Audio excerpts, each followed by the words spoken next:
ইরাকের ফোরাত নদী, আর একটা হচ্ছে মিশরের নীল নদী।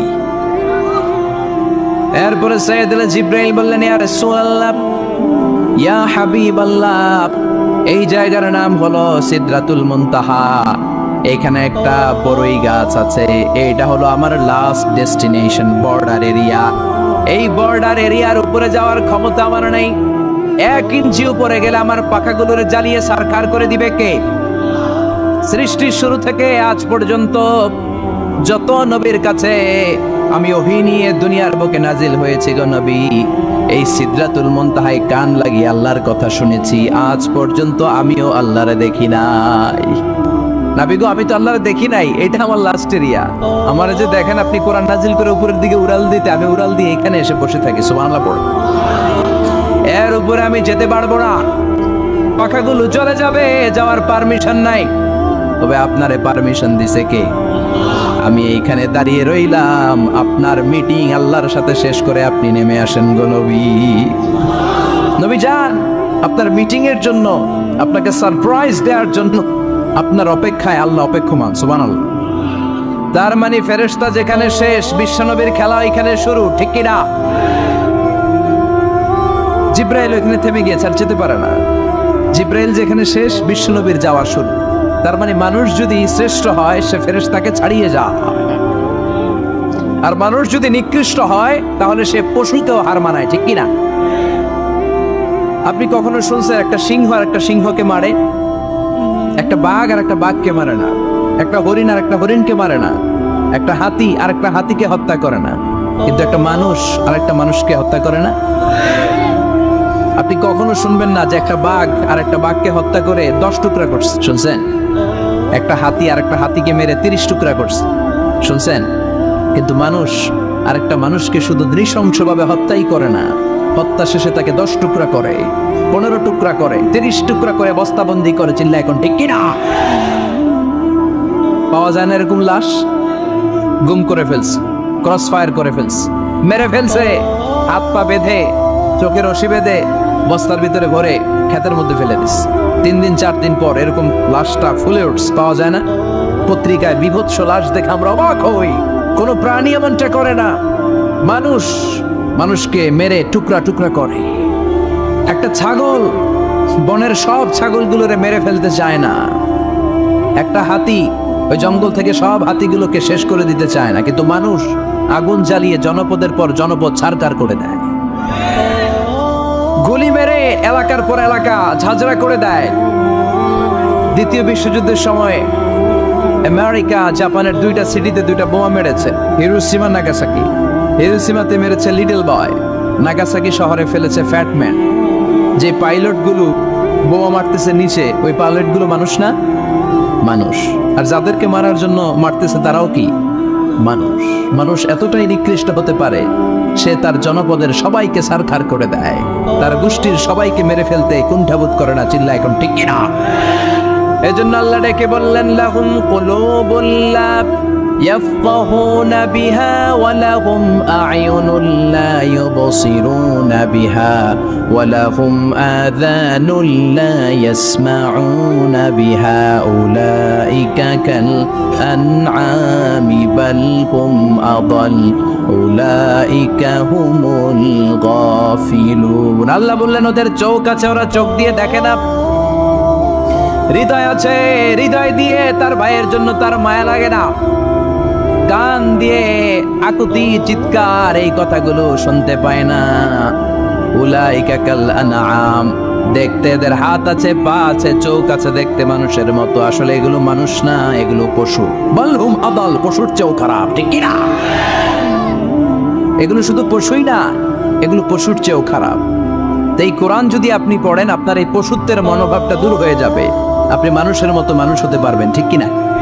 এজন্য আল্লাহ মানুষের নামে একটা সূরা দিলেন, সূরার নাম আল ইনসান। সূরার নাম সবাই বলেন আরো জোরে। ইনসান মানে কি? আরো জোরে কোন? আমরা সবাই কি মানুষ। মানুষ নিয়ে মানুষের মধ্যেও কৌতূহলের শেষ নাই। বিজ্ঞানীদের মতে মানুষ হচ্ছে হোমোস্যাপিয়েন্স গ্রুপের একটা প্রজাতি, যার বিবেক আছে, বাক শক্তি আছে, বুদ্ধি আছে, চেতনা আছে, উপলব্ধি করার মতো ক্ষমতা আছে। চিল্লা এখন ঠিক কিনা? মানুষের আসল রূপটা কি, মানুষ আসলে কেমন, এ নিয়ে মানুষেরই গবেষণার শেষ নাই।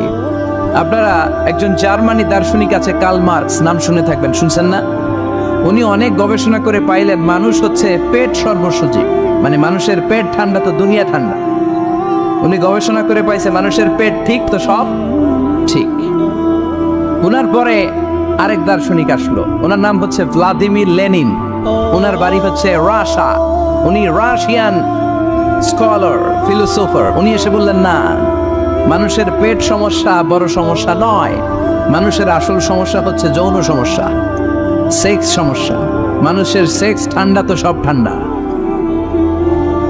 চার্লস ডারউইন ইংল্যান্ডের আরেক দার্শনিক, উনি এসে বললেন তারা দুজন যা বলছে সব ভুল বলছে, মানুষের পেটের সমস্যা আসল সমস্যা না, মানুষের সেক্স সমস্যাও আসল সমস্যা না। আসলে মানুষ মানুষই না, মানুষ হলো বান্দর। মানুষ কি বানর থেকে সময়ের বিবর্তনে, কালের বিবর্তনে বানরগুলো মানুষ হয়ে গিয়েছে। মাথার তার যদি একটু ঢিলা হয়, যা হয়, তাহলে একদল বলে মানুষের পেটের সমস্যা বড় সমস্যা, আরেক বুদ্ধিজীবীরা বলে মানুষের খাদ্যের সমস্যা বড় সমস্যা, কেউ বলে যৌন সমস্যা বড় সমস্যা, আরেক আবাল বলে মানুষ মানুষ না, মানুষ হলো বান্দর।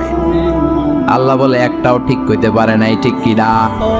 আল্লাহ বলে মানুষ তাদের পেটের সমস্যা বড় সমস্যা নয়, মানুষের যৌন সমস্যা বড় সমস্যা নয়, কশিন কালেও মানুষ বানর নয়, মানুষকে আমি আল্লাহ নিজ তত্ত্বাবধানে তৈরি করেছি। মানুষ হলো আশরাফুল মাখলুকাত। মানুষ কি আশরাফুল মাখলুকাত, গোটা সৃষ্টিকুলের মধ্যে সেরা। এজন্য নূরের ফেরেশতাও মানুষকে সেজদা দিতে বাধ্য হয়েছে। চিল্লা এখন ঠিক কিনা? তুমি মাটির আদমকে প্রথম সৃষ্টি করিয়া ঘোষণা করিয়া দিলে শ্রেষ্ঠ বলিয়া, তাই তো নূরের ফেরেশতা করে আদমকে সেজদা, ঠিক কি না? তাই তো নূরের ফেরেশতা করে আদমকে সেজদা, সবার চেয়ে সম্মান দিলে মাটির আদমকে। পড়েন আল্লাহ আল্লাহ তুমি জানলে জালালুহু, শেষ করা তো যায় না গে তোমার গুণগান। আল্লাহ আল্লাহ সুবহানাল্লাহ পড়েন। আল্লাহ বলেন পেটের সমস্যা সমস্যা, কিন্তু আসল সমস্যা না। মানুষের যৌন সমস্যা বড় সমস্যা, কিন্তু আসল সমস্যা না। মানুষ বানর নামের প্রজাতির ভেতর দিয়ে মানুষ হয় নাই, মানুষকে আমি নিজে তৈরি করেছি, মানুষকে আমি আশরাফুল মাখলুকাত বানিয়েছি। সুবহানাল্লাহ। বুখারীর বর্ণনা, লাম্মা খালাকাল্লাহু আদামা ওয়া কানা তুলুহু 60 যিরাআন, আল্লাহ যখন সাইয়েদনা আদমকে তৈরি করলেন 60 হাত লম্বা করে তৈরি করলেন। কয় হাত? আপনি কয় হাত? আমি কয় হাত? আমরা কয় হাত? কিন্তু আদম ছিল কয় হাত? সুবহানাল্লাহ কইবেন না? আপনারা যখন জান্নাতে প্রবেশ করবেন, বুখারীর ওই বর্ণনাতে এসেছে মানুষরা যখন জান্নাতে প্রবেশ করবে প্রতিটা মানুষ 60 হাত লম্বা হয়ে প্রবেশ করবে। এই দুনিয়াতে দাড়ি রাখার জন্য বিশ্বনবী আদেশ করেছেন, কিন্তু জান্নাতে যারা যাবে এদের দাড়িও থাকবে না, মোছও থাকবে না, গায়ের মধ্যে পশমও থাকবে না। সুবহানাল্লাহ বাড়ি দিয়ে গিয়া চিৎকার করে পড়েন আল্লাহু আকবার। তার মানে মানুষ হলো আশরাফুল মাখলুকাত, গোটা বিশ্বের মধ্যে সেরা। আল্লাহ বললেন আদমকে আমি নিজ হাতে তৈরি করেছি। লাম্মা খালাকাল্লাহু আদামা ওয়া কানা তুলুহু 60 যিরাআন, 60 হাত লম্বা করে আদমকে বানিয়েছি। আদমকে সব সৃষ্টির মধ্যে শ্রেষ্ঠত্বের মানদণ্ডে উন্নীত করে আদমকে আমি আশরাফুল মাখলুকাত বানিয়েছি। সুবহানাল্লাহ। আমরা আশরাফুল মাখলুকাত, ভালো লাগে না শুনতে? আমরা হচ্ছি খলিফাতুল্লাহি ফিল আরদ, ইন্নী জাইলুন ফিল আরদি। আল্লাহ বলেন আমি দুনিয়াতে আমার আদেশ বাস্তবায়নের জন্য, লিইজরাই আহকামিল্লাহি ওয়া তানফিযি আওয়ামিরিল্লাহ, আল্লাহর আদেশ আল্লাহর নিষেধ জমিনের বুকে পালন করার জন্য মানুষকে আমি খলিফা বানিয়েছি। কার কথা? চুরি করলে হাত কেটে দাও, কার আইন? নাকি মাননীয় প্রধানমন্ত্রী শেখ হাসিনার আইন? এই দেশের বানানো আইন। চুরি করলে হাত কাটো, কথাটা কার? السارق والسارقة فاقطعوا أيديهما جزاء بما كسبا نكالا من الله والله عزيز حكيم. If anyone steal something very precious from the society, the government should cut down his right hand. দামি কিছু চুরি করলে এটা সাক্ষীর দ্বারা সাব্যস্ত হলে গভর্নমেন্টের উচিত তার ডান হাতটা এক কূপ মেরে কেটে দেয়া। কার কথা? বানু মাখজুমিয়া গোত্রের এক মেয়ে মদিনাতে চুরিতে ধরা পড়লো। অনেক বড় ফ্যামিলির, ডিগনিফাইড শিল্পপতির মেয়ে। সাহাবারা বলল, এই মেয়ের হাত যদি বিশ্বনবী মদিনায় কেটে দেয়, মদিনাতে তো মারামারি লেগে যাবে। কে বলবে বিশ্বনবীর কাছে যে সুপারিশ করার ক্ষমতা কারো নেই? বিশ্বনবীর পালক পুত্র ওসামা বিন যায়েদ, যায়েদ ইবনে হারেসা, তার ছেলে ওসামা, পালক পুত্রের ছেলে, তাকে বিশ্বনবী বড্ড ভালোবাসতো। তার উপাধি হলো হুব্বু রাসূলিল্লাহ, বিশ্বনবীর ভালোবাসা। সবাই বলল, ওসামা, আমরা যে বলতে পারবো না, তুই যে নবীরে সুপারিশ কর। ও নবী, যদিও চুরি করেছে মেয়েটা, সাব্যস্ত হয়েছে, কিন্তু আপনি মাফ করে দেন, হাত কেটে দিয়েন না। ওসামা যে বলে, নবী হাত কেটে দিয়েন না। বিশ্বনবীর চেহারাটা আগুনের গোলার মতো লাল হয়ে গেল। বিশ্বনবী বললেন, ওসামা, এটা আল্লাহর আইন, সুপারিশ করার সাহস তোর বুকের ভিতরে দিল কে? কে দিয়েছে স্পর্ধা? লাউ আন্না ফাতিমা বিনতে মুহাম্মদ সারাকাত লাকাতা মুহাম্মাদুন ইয়াদাহা। এই মেয়ে তো দূরের কথা, আমার কলিজার টুকরা, নয়নের পুটুলি, জান্নাতি নারীদের সর্দারিনী আমার মেয়ে ফাতেমাও যদি চুরিতে ধরা পড়ে, আমি তলোয়ারটা বের করে ফাতেমার হাত কেটে দিতে 1 সেকেন্ডও দেরি করব না। কারণ আইনটা কার? চিল্লায় বলেন কার? এজন্য বাংলাদেশের চুরি চামারি আসানা নাই, হাজার হাজার কোটি টাকা উধাও হয়ে যায়, আসানা নাই। আমাদের মাননীয় প্রধানমন্ত্রী যদি এই নিয়ম করে দেয়, যারাই চুরি করবে হাত কেটে দেয়া হবে। বাইতুল মুকাররমের স্কয়ারের সামনে হাত কেটে দেয়া হবে। আর প্রতিটা চ্যানেল লাইভ ব্রডকাস্ট করবে, এটা সরাসরি সম্প্রচার, আমরা সবাই দেখবো কেমনে চোরদের হাত কাটে। এই নিয়ম যদি আমাদের মাননীয় প্রধানমন্ত্রী করে দেয়, দেশে আর চোর খুঁজে পাওয়া যাবে? কথা কন। তবে এই চোর, লাউ চোর, ডাইল চোর, মুরগি চোর না, যারা হাজার কোটি টাকা মেরে দেয়। এক সিগনেচারে দেশের 10,000 কোটি টাকা নাই, চিল্লায় বলো ঠিক কিনা? এই চোরদের বিচার যদি করা যেত, তাহলে এই দেশে আর দুর্নীতি থাকতো না। দুর্নীতি দমন কমিশনের দরকার হতো না। মন্ত্রীদের রাতের ঘুম হারাম হতো। এটা মদিনার সমাজ হয়ে যেত, শান্তির বাংলাদেশ হয়ে যেত, ঠিক কিনা? এজন্য আল্লাহ বললেন, গোলাম, এই জমিনের ভেতরে চুরি করলে হাত কেটে দিবা, জিনা ব্যভিচার করলে ডেথ পেনাল্টি, ক্যাপিটাল পানিশমেন্ট, মৃত্যুদণ্ড, সর্বোচ্চ শাস্তি, ঠিক কিনা? এজন্য ইসলাম দিয়ে যদি আইন কায়েম করা হয়, 24 ঘন্টার আলটিমেটামে সব বিচার হয়ে যাবে, যেরকম, ঠিক কিনা? ইসলাম বলে চোরের হাত কেটে দাও। জিনা ব্যভিচার করলে ডেথ পেনাল্টি, সৌদি আরবে হেড অফ করে, গলা কেটে ফেলে। বাংলাদেশেও যদি এটা করা যেত, খবর হয়ে যেত, আর কোন ধর্ষক বাংলার জমিনে জন্মাতো না, চিল্লায় বলো ঠিক কিনা? আল্লাহ বলেন, আমি মানুষকে খলিফা বানিয়েছি আমার এই হুকুম আহকামগুলো বাস্তবায়নের জন্য। সব সৃষ্টিকুলের মধ্য থেকে মানুষকে আমি বানিয়েছি আশরাফুল মাখলুকাত। আবার মানুষকে বানিয়েছি আমি আমার খলিফা। আবার মানুষের চেহারাটা আমি আল্লাহ সব চাইতে সুন্দর করে তৈরি করেছি। সুবহানাল্লাহ। লাকাদ খালাকনাল ইনসানা ফি আহসানি তাকওয়িম। আমি মানুষের চেহারাটা সব চাইতে চমৎকার অবয়ব দিয়ে তৈরি করেছি রে গোলাম। সুবহানাল্লাহ। পৃথিবীতে যত প্রাণী আছে, সব সৃষ্টির মধ্যে থেকে আমাদের সৃষ্টিটা সুন্দর না? আপনি হিউম্যান অ্যানাটমি নিয়ে যদি গবেষণা করেন, কেমনি আল্লাহ আমাদের এখানে হার্ট দিলেন, লাঞ্চ দিলেন, হ্যাঁ, তারপরে 206টা হাড্ডি দিলেন। হাড্ডিগুলো আবার ব্যান্ড করা যায়, দেখছেন? বাঁকা করা যায় না? এটা বাঁকা করা যায়। বাঁকা না করলে আপনি খাইতে পারতেন? ক্রিকেট যারা খেলো, পেস বল করতে পারতা?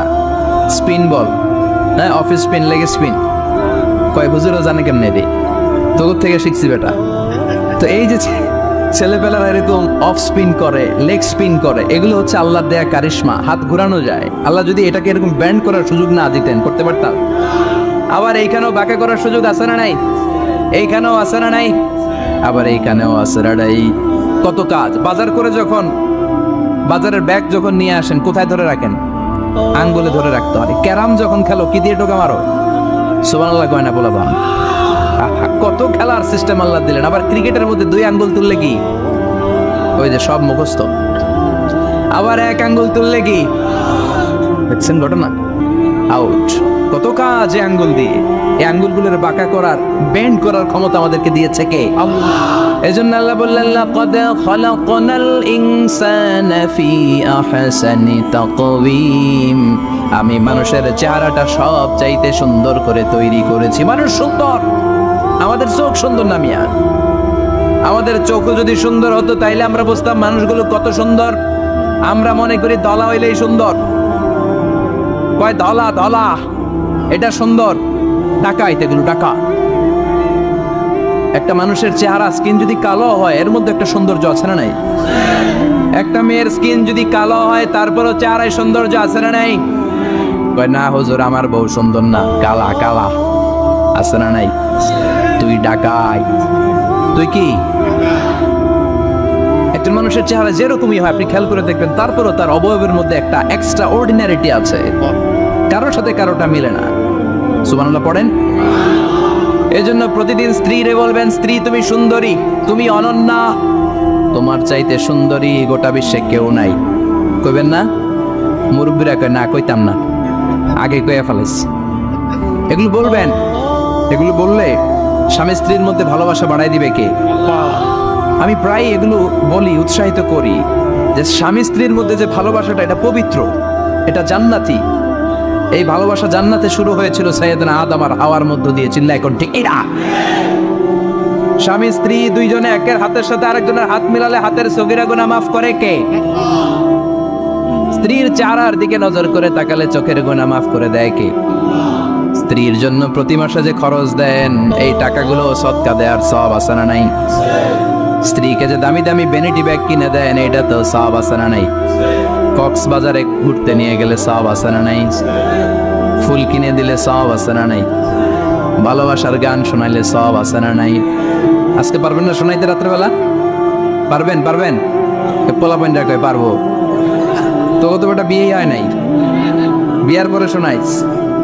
তো এই ভালোবাসার গানগুলো শোনালে নিজেদের মধ্যে একটা ইন্টিমেসি তৈরি হয়। বিশ্বনবী এরকম স্ত্রীর সাথে খুনসুটি করতেন, ভালোবাসা করতেন। এটা হালাল, কিন্তু এটা জায়গা মতো না করে ভাবির লগে করলে মায়ের আসরা নাই আছে। ভালোবাসার গান জায়গা মতো শোনাতে হবে। স্ত্রীকে ভালোবাসার গান না শুনিয়ে যদি চাচাতো বোনরে শোনাও, শালিরে শোনাও, পাড়ার মেয়েদের সাথে যদি টাঙ্কি মারো, ফিল্ডিং মারো, মায়ের আসরা নাই। তার মানে জায়গা মতো করলে সব সওয়াব। সুবহানাল্লাহ পড়েন। আর বিয়েটারে সহজ করে দিবেন। আমি তো সব জায়গায় বলি বিয়েটাকে সহজ করে দেন, আমরা বিয়েটারে কঠিন করে ফেলছি। একটা ছেলে এই দেশে 16 থেকে 18 বছর বয়সে ম্যাচিউরড হয়, কিন্তু ওরে বিয়ের পিড়িতে বসায় 32 বছর বয়স। তো বাকি 32 বছর কি আঙ্গুল চুষবে? কথা কন, কি করবে? ও যে পাপ কাজ করে, ও যে পর্নোগ্রাফি দেখে, ও যে মাস্টারবেশন করে, এগুলোর পার্সেন্টেজ গুণা মা বাবার আমল নামায় আছে না নাই? মা বাবার এত সহজে পার পেয়ে যাবেন না। ছেলে মেয়েগুলারে সময় হলে বিয়ে দিয়ে দেন। বিয়ের চেয়ে ভালো কাজ পৃথিবীতে আছে? যেই সমাজে বিয়ের খরচ বেড়ে যায় ওই সমাজে জেনার খরচ কমে যায়। বিয়ে করতে লাগে 10 লাখ, জেনা করতে লাগে 500 টাকা। কথা কন। এজন্য জেনাকে সহজ করবেন না বিয়েকে সহজ করবেন? বিয়ের কথা কইলেই পোলারা কয় তুই নিজের পায়ে দাঁড়া। তো এতদিন ও কার পায়ে দাঁড়াইছে? সহজ করবেন তো? আল্লাহ তুমি বোঝার তৌফিক দাও। এরপর আল্লাহ বললেন আমি মানুষকে শুধু আশরাফুল মাখলুকাতি বানাই নাই, আমার খলিফাই বানাই নাই। মানুষের চেহারাটা শুধু আমি সুন্দর করে দেই নাই, গোটা বিশ্বের মধ্যে মানুষকে আমি সবচাইতে শক্তিশালী করেছি। সবচেয়ে শক্তিশালী কে? মানুষ। চিল্লায় বলেন শক্তিশালী কে? আল্লাহ যখন পৃথিবী বানালেন, মুসনাদে আহমদ ইবনে হাম্বলের বর্ণনা, পৃথিবী কাঁপাকাঁপি শুরু করলো। খালি কাঁপে, খালি কাঁপে। পৃথিবীর কাঁপাকাঁপি বন্ধ করার জন্য আল্লাহ পৃথিবীর মধ্যে 7টা টেকটনিক প্লেট বসিয়ে দিলেন। 7টা পাহাড়। 7 tectonic plates creates the mountain range on earth.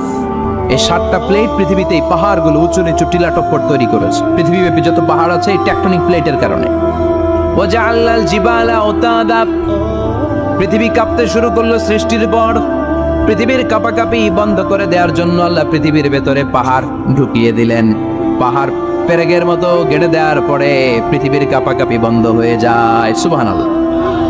ফেরেশতারা অবাক হয়ে বলে মাবুদ, পৃথিবীর কাঁপাকাঁপি বন্ধ হলো কেমনে? আল্লাহ বললেন ও ফেরেশতারা, পৃথিবীর মধ্যে আমি পাহাড়কে গেড়ে দিয়েছি। পাহাড় গেড়ে দেওয়ার কারণে পৃথিবীর কাঁপাকাঁপি বন্ধ হয়ে গেছে। ফেরেশতারা বললেন তাই নাকি? পাহাড়ের এত বড় শক্তি। ইয়া রাব হাল মিন খালকিকা আশাদ্দা মিনাল জিবাল। আপনার এই সৃষ্টিকুলের মধ্য থেকে পাহাড়ের চাইতে বেশি শক্তিশালী কিছু আছে নাকি? আল্লাহ বললেন হ্যাঁ আছে। পাহাড়ের চাইতে শক্তিশালী হচ্ছে আল হাদিদ, মানে লোহা। পাহাড়ের চেয়ে শক্তিশালী কি? এই লোহার নামে কোরআনে সূরা আছে না নাই?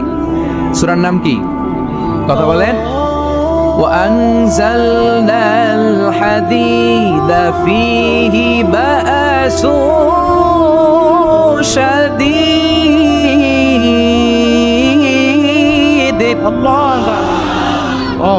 আমি আকাশ থেকে জমিনের মধ্যে হাদিদ মানে লোহা পাঠিয়েছি। লোহার মধ্যে আছে প্রচন্ড শক্তি। ওয়া মানাফিউ লিন-নাস, লোহার মধ্যে আছে মানুষের জন্য উপকার। পৃথিবীতে এমন কোনো জিনিস নাই যে এই জায়গায় লোহা নাই, ঠিক কি না? বিমান বানাতে লোহার দরকার আছে না নাই? গড়ি বানাতে দরকার আছে না নাই? আংটি বানাতে দরকার আছে না নাই? গাড়ি বানাতে, বাড়ি বানাতে, সব বানাতে কি লাগে? লোহা। আল্লাহ বললেন লোহা সবচেয়ে শক্তিশালী। এটা পাহাড়ের চেয়েও শক্তিশালী, কারণ লোহা পাহাড়ের মধ্যেও ঢুকায় দেওয়া যায়, ঠিক কি না? ফেরেশতারা বললেন আল্লাহ হাল মিন খালকিকা আশাদ মিনাল হাদিদ, আপনার এই সৃষ্টিকুলের মধ্যে থেকে লোহার চাইতেও কি শক্তিশালী কিছু আছে? আল্লাহ বললেন নাম আছে। লোহার চাইতে শক্তিশালী হলো আন্নার মানে আগুন। আগুনের স্পর্শ পেলে লোহা গলে যায়, ঠিক কি না? আগুন জ্বালিয়ে দিলে লোহা অস্তিত্ব হারিয়ে ফেলে, লোহা গলে যায়। ফেরেশতারা বলল আল্লাহ হাল মিন খালকিকা আশাদ্দা মিনান নার, আপনার সৃষ্টির মধ্য থেকে আগুনের চাইতেও শক্তিশালী কিছু আছে নাকি? আল্লাহ কয় আছে। সেটা কি? কথা কন। মিঠা নদীর পাহানি আল্লাহ তোমার মেহেরবানি, সুন্দর ফুল সুন্দর ফল মিঠা নদীর পাহানি আল্লাহ তোমার মেহেরবানি। তুমি কতই দিলে রতন ভাই বেরাদর পুত্র স্বজন, খোদা পেলে অন্ন যোগাও মানি চাই না মানি আল্লাহ তোমার মেহেরবানি। সুন্দর ফুল সুন্দর ফল আল্লাহ তোমার মেহেরবানি। চিল্লায় পড়েন আল্লাহু আকবার। আল্লাহ বললেন আগুনের চেয়ে শক্তিশালী হলো পানি। আগুনের মধ্যে যদি পানি ঢেলে দেয়া হয় আগুন নিভে যায়, ঠিক কিনা? ফেরেশতারা বলল আল্লাহ আল মিন খালকিকা আশাদ্দা মিনাল মা, আপনার সৃষ্টিকুলের মধ্যে পানির চাইতেও শক্তিশালী কিছু আছে নাকি? আল্লাহ কইলেন আছে। সেটা হইল আর রিহ মানে বাতাস। সুবহানাল্লাহ কম। কারণ বাতাসের ঝাপটায় পানি দোলা খায়, বাতাসের ঝাপটায় পানির মধ্যে উচ্ছ্বাস তৈরি হয়, সাগরে জলোচ্ছ্বাস হয়, ঠিক কি না? বাতাস ধাক্কা মারলে পানিতে দোলা লাগে, সিডর হয়, নার্গিস হয়, আইলা হয়, মহাসেন হয়, ঘূর্ণিঝড় হয়। পানির চাইতে বাতাস বেশি শক্তিশালী। ফেরেশতারা অবাক হয়ে বলে আল্লাহ তাহলে আপনার সৃষ্টিকুলের মধ্য থেকে বাতাসের চাইতেও শক্তিশালী কিছু আছে নাকি? আল্লাহ কয় আছে। ফেরেশতারা বললেন বাতাসের চাইতেও শক্তিশালী যদি কিছু থেকে থাকে সেটা কি? আল্লাহ বললেন সেটা হলো মানুষ। বনি আদম আল ইনসান, তবে ওই মানুষ যেই মানুষ দান করে। কি করে? ডান হাত যা দান করে বাম হাত সেটা টের পায় না। সুবহানাল্লাহ। আল্লাকা সিররুন ইনদাল্লাহ বাইনাকা আনতা ওয়া বাইনাল্লাহ, আল্লাকা সাদাকাতুন তাখফা লা ইয়ালামুহা ইল্লাল্লাহ, আল্লাকা সিররুন ইনদাল্লাহ বাইনাকা আনতা ওয়া বাইনাল্লাহ, আল্লাকা সাদাকাতুন তাখফা লা ইয়ালামুহা ইল্লাল্লাহ। সুবহানাল্লাহ পড়েন। তোমার কি এমন কোন আমল আছে নাকি যে আমল আল্লাহ ছাড়া কেউ জানে না? তুমি এমন কোন গোপন দান করেছো নাকি যেই দানটা আল্লাহ ছাড়া কেউ দেখেনি, ঠিক কি না? গোপন দান আল্লাহর রাগকে কমিয়ে দেয়। তাহলে ওই মানুষ ওই বাতাসের চাইতেও শক্তিশালী যে মানুষ ডান হাতে দান করলে বাম হাতও টের পায় না। মানুষ টের পাওয়া তো দূরের কথা, চিল্লায় পড়েন আল্লাহু আকবার।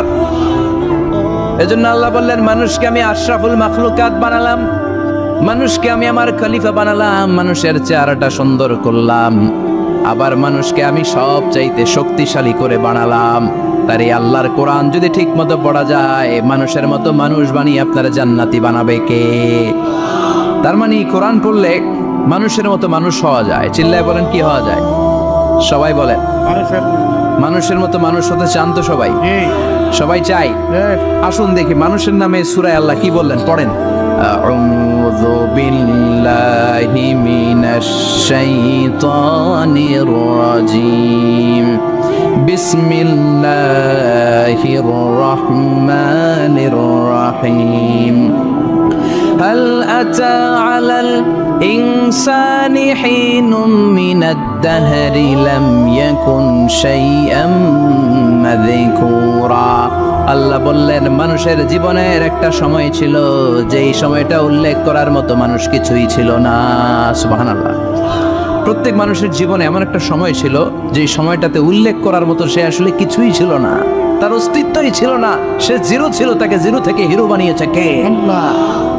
আল আতা আলাল ইনসান, এই হাল হচ্ছে ইস্তিফহাম তাকরীরি বিমানা ক্বাদ আতা আলাল ইনসান, অবশ্যই অবশ্যই মানুষের জীবনে এমন একটা সময় এসেছে লাম ইয়াকুন শাইআম মাযকুরা, উল্লেখ করার মতো সে কিছুই ছিল না। কার কথা?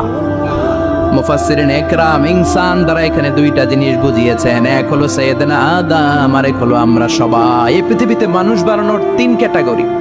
ক্যাটাগরি নাম্বার 1, মাও নাই বাবাও নাই, এই সিস্টেমে আল্লাহ কারে বানাইছেন? কথা বলেন। আবার শুধুমাত্র মা আছে বাবা নাই, এই সিস্টেমে কাকে বানালেন? আবার বাবাও আছে মাও আছে, এই সিস্টেমে কারে বানালেন?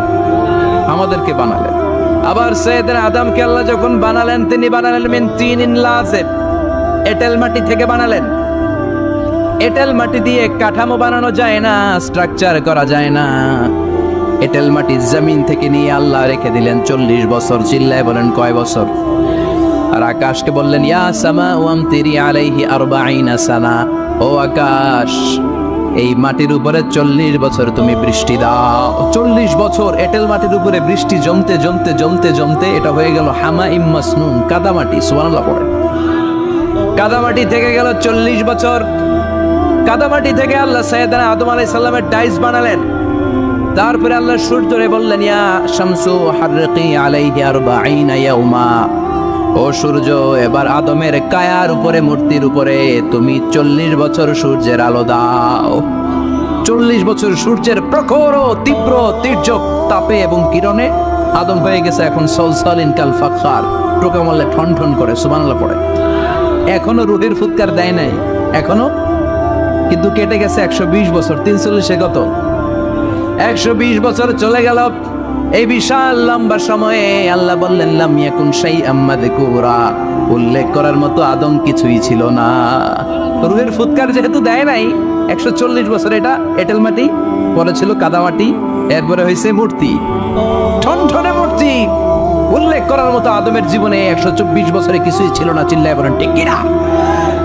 আবার আমরাও যারা সলিমদ্দি কলিমদ্দি, আমরাও আমাদের মায়ের পেটের ভেতরে প্রথমে ছিলাম 40 দিন। বুখারীর বর্ণনা ইন্না হাদাকুম ইউজমাউ খালকুহু ফি বাতনি উম্মিহি 40 ইয়াওমান সুম্মা ইয়াকুনু নুতফাতান মিসলা যালিক সুম্মা ইয়াকুনু আলাকাতান মিসলা যালিক ফায়াতি ইলাইহিল মালাকু ফায়ানফাখু ফীহির রূহ। আমরা যারা সলিমদ্দি কলিমদ্দি, আমরা আমাদের মায়ের পেটের ভেতরে 40 দিন ছিলাম নুতফা, এক ফোঁটা বীর্য। তারপরে 40 দিন ছিলাম আলাকা, রক্তপিণ্ড। তারপরে 40 দিন ছিলাম মুদগা, গোশতপিণ্ড। 340 120 দিন। কয় দিন? এই 120 দিনের লম্বা সময়ে লাম ইয়াকুন শাইআম মাযকুরা, উল্লেখ করার মতো আমরা আসলে কিছুই ছিলাম না, কারণ মানুষই তো হয় নাই। ডিফর্ম বেবি, এখনো দেহের আগাগোড়া কিছু হয় নাই। 120 দিন পর ফেরেশতা এসে আমার দেহের মধ্যে ফুৎকার দিয়ে যায়, তখন আমার হার্ট পার্টিশন চালু হয়ে যায়, আমার হার্টবিট চালু হয়, সিস্টোলিক ডায়াস্টোলিক, এই যে ধপ ধপ ধপ, এই প্রেসারটা ছাড়া মানুষ বাঁচে? ফুসফুসের কাজ কি? খালি ধপ ধপ করে, দম টানে আর দম নেয়, দম ফুরাইলে ঠুস। আমরা ছিলাম নুতফা, আলাকা, মুদগা, sperm drop, then blood clot, and finally the little flash.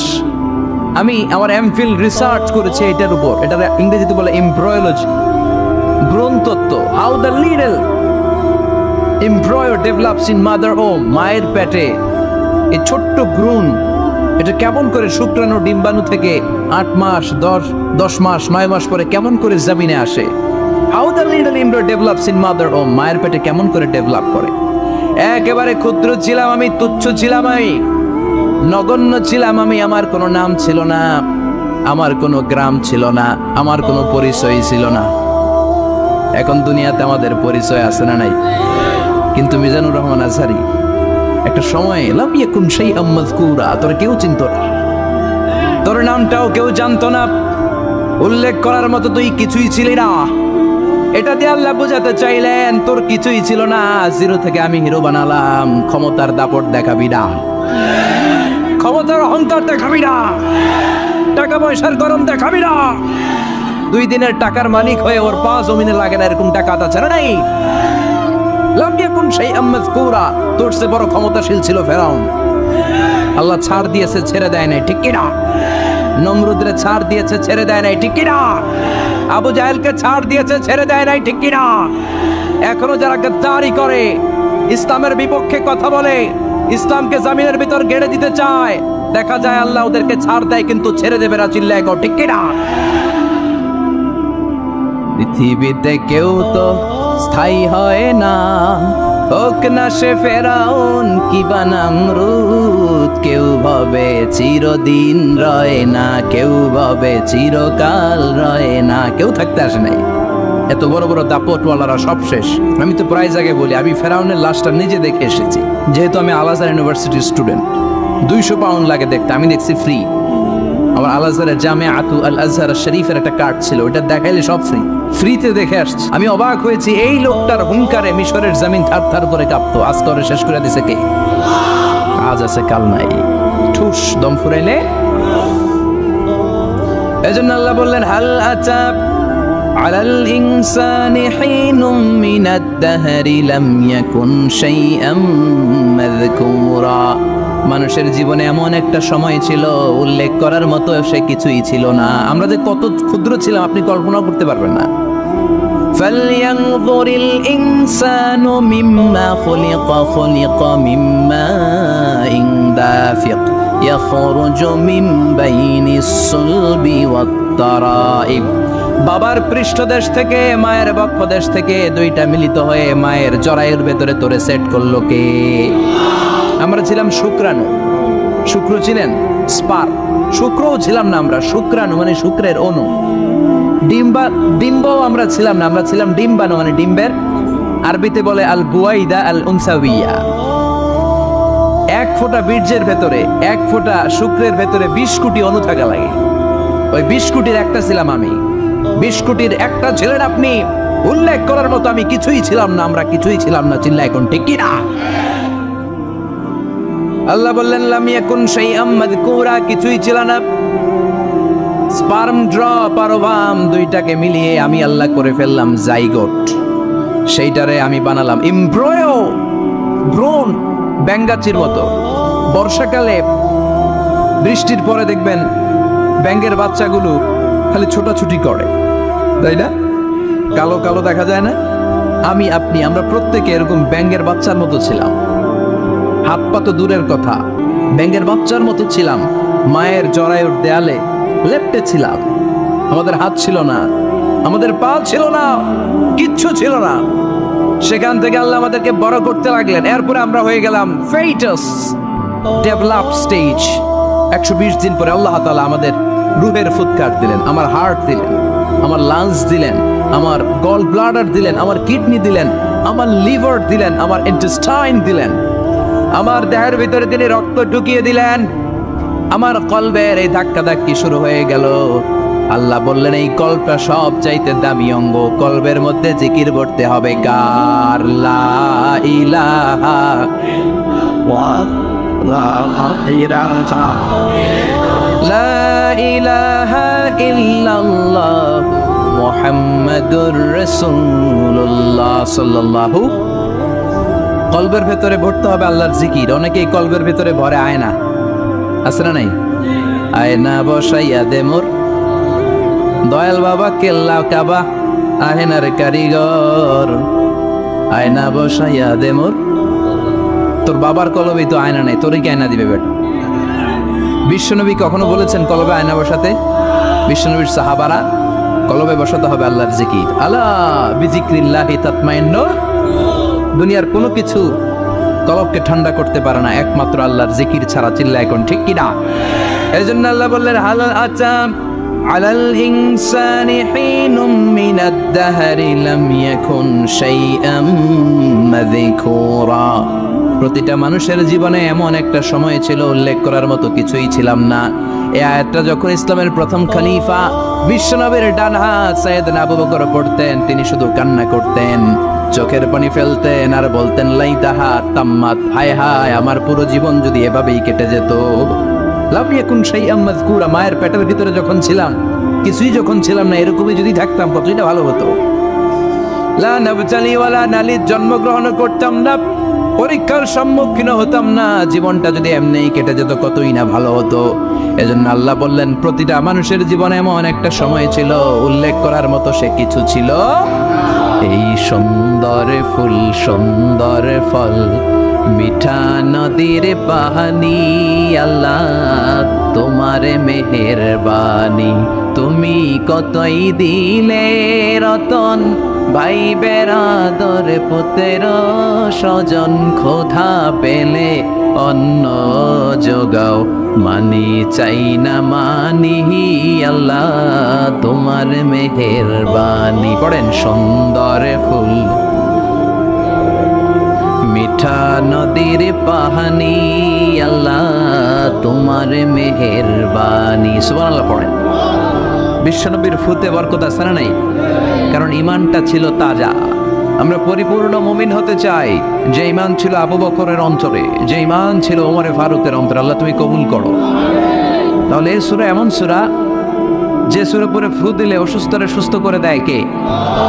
বিশ্বাস হয়? ইমান আছে তো? গন্ডগোল নাই তো? ফু দিলে সুস্থ হয়ে যাবে। সূরাতুশ শিফা। নিজেই নিজেকে রুকিয়া করবেন, তাবিজ ঝুলাবেন না। তাবিজ ঝুলাতে বিশ্বনবী নিষেধ করেছেন। যে তাবিজ ঝুলায় আল্লাহ তাআলা ওই তাবিজের উপর তাকে ন্যস্ত করে দেয় আর বলে আমার রহমত তোর থেকে তুলে নিলাম, দেখি তোরে কে বাঁচায়। এজন্য আজ থেকে তাবিজ যা আছে ছিঁড়ে ফেলবেন। তবে কিছু কিছু স্কলাররা বলেছে ছোট বাচ্চা যারা নিজেরা এখন আয়াতুল কুরসি পড়ে সূরা ফাতিহা পড়ে নিজেদেরকে ফু দিতে পারে না, মা বাবা কতক্ষণ ফু দিবে? 2 বছরের বাচ্চা, 1 বছরের বাচ্চা, মা বাবা যখন ফু দেয় জিন পড়ি এসে ডিস্টার্ব করে না। মা যখন রান্না করে যায় ছোট বাচ্চাটারা এসে ডিস্টার্ব করে, আছে না নাই? তো এই ছোট বাচ্চা নিজে সূরা ফাতিহা পড়ে ফু দেওয়ার আগ পর্যন্ত, নিজে আয়াতুল কুরসি শিখে নিজেকে ঝাড়ফুঁক শিখার আগ পর্যন্ত ওই বাচ্চাদেরকে ফর দ্য সার্টেন পিরিয়ড, ক্ষণিক সময়ের জন্য তাবিজ দেয়া যাবে। অনেক মূর্খরা এগুলো বুঝতে চায় না। আমার এক আলোচনা নিয়ে অনেক জায়গায় তোলপাড় যে আজহারী সাহেব তাবিজের পক্ষে কথা বলেছে, ছোট বাচ্চাদের তাবিজের কথা বলেছে। কই পেয়েছে দলিল? ওরা পড়ে নাই। জান্নেওয়ালার উপরও জান্নেওয়ালা আছে, খেয়াল রাখতে হবে। আবু নওয়াসের কবিতা ওয়াকুল্লি মাইয়াদ্দাঈ ফিল ইলমি ফালসাফাতান হাবাস্তা শাইআন ওয়া গাবাত আনকা আশিয়াউ। তোমার সামনে কেউ যদি দাঁড়িয়ে বলে আমি সব জানি, তুমি বৃদ্ধাঙ্গুলি দেখিয়ে বলো তুমি কিচ্ছু জানো না। তোমার জানার অনেক বাকি। জান্নেওয়ালার উপরও জান্নেওয়ালা আছে। এজন্য স্কলাররা ছোট বাচ্চা যারা নিজেরা রুকিয়া করতে পারে না, মা বাবা রুকিয়া করে ফু দিলে ভালো। মা বাবা চলে গেলে ভূত পেত নিয়ে এসে আসর করে, আসে না নাই? ওই বাচ্চার সিকিউরিটির জন্য কোরআনের আয়াত দিয়ে তাবিজ দেয়া যাবে। কিন্তু ওই বাচ্চা যখন নিজে সূরা ফাতিহা শিখে যাবে, নিজে যখন আয়াতুল কুরসি শিখে যাবে, তখন ওই তাবিজ ছিঁড়ে ফেলতে হবে। কথা বুঝতে পেরেছেন? আল্লাহ সহি সমঝ দান করো। তো তাবিজ যারা পড়েন ছিঁড়ে ফেলবেন আজকে। রাজি আছেন তো? ছিঁড়ে কি করবেন? সূরা ফাতিহা পড়বেন, পড়ে ঝাড়ফুঁক চলবে আজকে থেকে। ঝাড়ফুঁক করা সুন্নাত। আর তাবিজ দেওয়া হচ্ছে বিদআহ, যেটা বিশ্বনবী শেখায় নাই, সাহাবারা শেখায় নাই, ওইটাতে আমরা যাব না। ঝাড়ফুঁক করবেন। আয়াতুল কুরসি বললে জিনভূত আসতে পারে? কথা বলেন। সূরা ফাতিহা পড়লে আর অসুস্থতা থাকতে পারে? বিশ্বনবীর সাহাবারা একবার সফরে বেরোলেন। সফরে বেরিয়ে হঠাৎ দেখলেন মরুভূমির মাঝখানে কিছু লোক জটলা পাকিয়ে রেখেছে, একটা লোক শুয়ে আছে। আবু সাঈদ আল খুদরি ছিলেন ওই সফরের লিডার। বললেন কি হয়েছে? তারা বলল আমাদের নেতাকে সাপে কামড় দিয়েছে, আরেক বর্ণনায় বিচ্ছু কামড় দিয়েছে, বিষের ব্যথায় আমাদের নেতা মারা যাবে। তারা নানা ধরনের বৈদ্যরাজ কবিরাজদেরকে এনে মন্ত্র পড়াচ্ছিল, সবাই মন্ত্র পড়ছিল। যে এগুলো পড়ে ফু দিলে কি ভালো হয়? কথা কন, আরো রোগ বাড়ে, ঠিক কিনা? বাচ্চার হাতে 2টা, গলায় 3টা, কোমরে 4টা, এগুলোর ওজনেই তো বাচ্চা অসুস্থ হয়ে যাবে। কথা বুঝতে পেরেছেন? আবার কোমরে লাগায়, এটারে কি বলে? কাইতন। কি কয়? তাগা। চাচাই বলতেছে তাগা। তাগা টাগা লাগাবেন না। সূরা ফাতিহা পড়ে আজকে থেকে ফু দিতে হবে। আমার মাইকের আওয়াজ নিশ্চয়ই শহরের অনেক দূর যাচ্ছে। মায়েরা, বোনেরা শুনে রাখবেন, অসুস্থ আপনি সূরা ফাতিহা পড়ে ফু দেন। বিশ্বনবী রাতের বেলায় বিছানায় যাওয়ার আগে সকাল সন্ধ্যা 3 কুল পড়ে হাতে ফু দিতেন। এরকম 2 হাতটা একসাথে করে এখানে ফু দিয়ে মাথা থেকে শুরু করে মেসেজ করতেন পা পর্যন্ত, দেহের যতটুকু জায়গা যায়। সূরাতুল ইখলাস, সূরাতুল ফালাক, সূরাতুন নাস, এই 3টা সূরাকে একসাথে বলে কুল আস-সালাসা, মানে 3 কুল। কি বলে? তারপর হাতের রেখাতে অনেকে ভাগ্য বলতে চায়, এটা ভুয়া কথা। এই হাতের রেখায় কোনো ভাগ্য থাকে না। আপনারা শুনলেই কিছু মানবেন না, আপনারা কোরআন হাদিস দিয়ে যাচাই করবেন, দলিল খুঁজবেন। কি খুঁজবেন? দলিল। 1.5 কাঠার একটা জায়গা কুমিল্লা শহরে কিনবে, এটার দলিলটা ঠিক আছে কিনা দেখার জন্য পাগল হয়ে যাবে। নিজে বুঝে না, আরেকজনের কাছে যায় যে পাক্কা বুঝে, দেখেন দলিলটা ঠিক আছে কিনা। তো 1.5 কাঠা জায়গার দলিল ঠিক আছে কিনা পাগল হয়ে গেল। যেই জান্নাতের দাম গোটা দুনিয়াটারে 10,000 বার বিক্রি করলেও জান্নাতের একটা চেয়ারের দাম হবে না, ঠিক কিনা? তো ওই জান্নাত আপনি পাবেন যে আমল করে, ওই আমলের দলিল লাগবে না। কথা বলেন। তবে বিনয়ের সাথে, কারো কাছে যখন দলিল চাবেন বিনয়ের সাথে আগে বুঝে নিবেন কার সাথে কথা বলতেছেন। You have to know who you are talking with, you don't know who you are dealing with. অনেকে জানে না কার সাথে কেমন করে কথা বলতে হয়। এজন্য আমি বলি যে জাননেওয়ালার উপরও জাননেওয়ালা আছে। তোমার অনেক পড়তে হবে, অনেক জানতে হবে, তাহলে তুমি সব বুঝবা, ঠিক কিনা? তো আমরা ঝাড়ফুঁক করব। আবু সাইদ খুদরি বলল, আমার কাছে এমন জিনিস আছে, এটা দিয়ে ফু দিলে ভালো করে দেয় কে? সবাই বলল, তাহলে আমাদের নেতাকে ভালো করো। আবু সাইদ খুদরি বলল, তাহলে আমার ছাগল দিতে হবে, 1 পাল ছাগল। ওরা রাজি হল। সবাইকে সরিয়ে উনি বসলেন। এই জীবনে প্রথম উনি রুকিয়া করেছেন।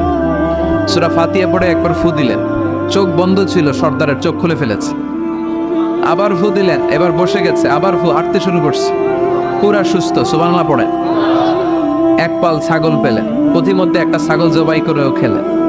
এরপর বিশ্বনবীর কাছে এসে মাসালাটা রিচেক করে নিলেন। বিতরের সালাত কয় রাকাত? অনেক মন্তব্য আছে, অনেক মতামত আছে। আপনি 5 জন স্কলারের কথা শোনেন, মোটামুটি একটা আন্দাজ পেয়ে যাবেন যে এটাই হয়তো হকের কাছাকাছি।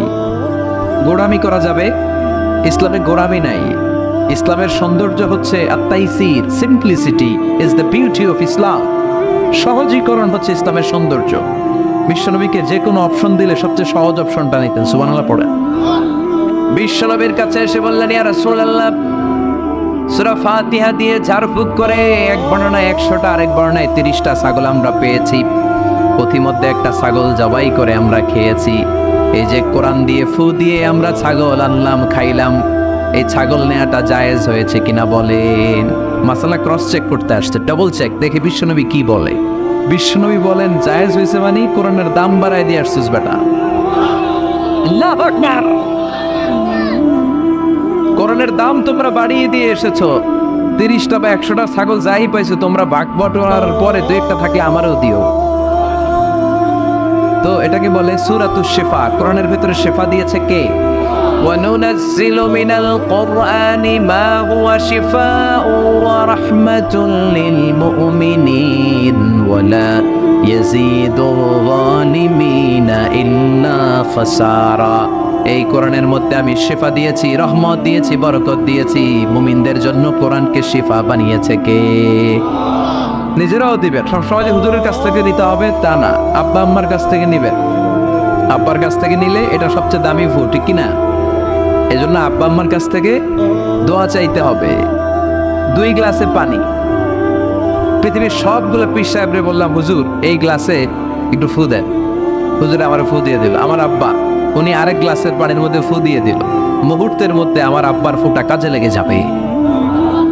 ওটা পৃথিবীর পীর সাহেব একদিকে, বাবা মার দোয়া আর ফু আরেকদিকে, ঠিক কিনা?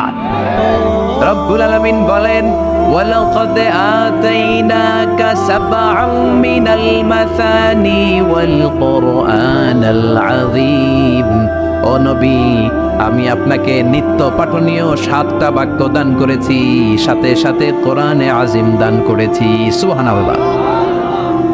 নিত্য পাঠনীয় 7টা বাক্য, এমন 7টা বাক্য এই সূরাতুল ফাতিহা, যে 7টা বাক্য সব সময় পড়তে হয়। যারা প্রতিদিন নামাজ পড়ে, শুধু ফরজ নামাজ পড়ে, তার 17 বার পড়তে হয় এই সূরাটা। লা তুহসা আজাইবুহু ওয়ালা তাবলা গরাইবুহু ফীহি মাসাবিহুল হুদা ওয়া মানারুল হিকমা। কোরআন এমন কিতাব, সূরাতুল ফাতিহা এমন সূরা, এই সূরার আশ্চর্যান্বিতার কোনো শেষ নাই। এই সূরা কোনোদিন পুরান হয় না। যাদের 80 বছর বয়স, কত কোটিবার আপনি সূরা ফাতিহা পড়ছেন, বুকে হাত দিয়ে বলেন তো, কখনো কি আপনার মনে হয়েছে যে প্রত্যেক দিন নামাজটা শুরু করলে এই সূরাটা দিয়ে শুরু করতে হয়? কত কোটিবার বললাম, আর ভাল লাগে না, পুরান পুরান লাগে। বুকে হাত দিয়ে বলেন, দাঁড়ান একজন, যে হুজুর আমার কাছে আর ভাল লাগে না, সূরাতুল ফাতিহা পড়তে পড়তে এটা পুরান লাগে, কালকে থেকে কুল ফল্লা দিয়ে শুরু করব। এরকম ডাকাইতে আছে কেউ? নাই, কারণ কোরআন কখনো পুরান হয় না। যতই পড়ি ততই নতুন। চিল্লায় পড়েন আল্লাহু আকবার। এজন্য বিশ্বনবী বললেন, ও উম্মতেরা শোনো, এই 7টা সূরা দেখতে ছোট, 7টা আয়াত বিশিষ্ট। এই সূরাটাকে দেখতে ছোট মনে হয়, সবার মুখস্থ, প্রত্যেকের কলিজার ভেতরে আছে। তোমাদের কাছে সাধারণ মনে হয়, এই সূরাটা সাধারণ না, অসাধারণ করে সূরাটারে নাজিল করেছে কে? পড়েন সবাই, আউযু বিল্লাহি মিনাশ শাইতানির রাজীম। বিসমিল্লাহির রহমানির রহিম। আলহামদুলিল্লাহি রাব্বিল আলামিন। আর রহমানির রহিম। মালিকি ইয়াউমিদ্দিন। ইয়্যাকা না'বুদু ওয়া ইয়্যাকা নাস্তাঈন। ইহদিনাস সিরাতাল মুস্তাকিম।